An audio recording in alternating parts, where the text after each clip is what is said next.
ಮುಂದೆ ಹೇಳ್ತಾನೆ ಹೋಗಿ ಸ್ವಾಮಿ ಸ್ವಾಮಿ ಇದು ಯಾವ ಸ್ವಾಮಿ ಇದು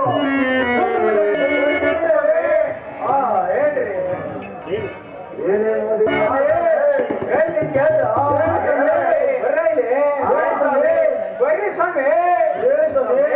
ಈ ಆಕಾಶ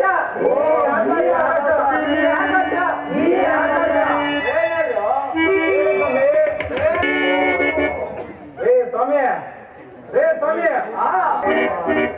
ಬಡಿ ಸ್ವಾಮಿ ಅಲ್ಲೇ ಕೇಳ್ತಿದ್ರು ಬಡಿ ಸ್ವಾಮಿ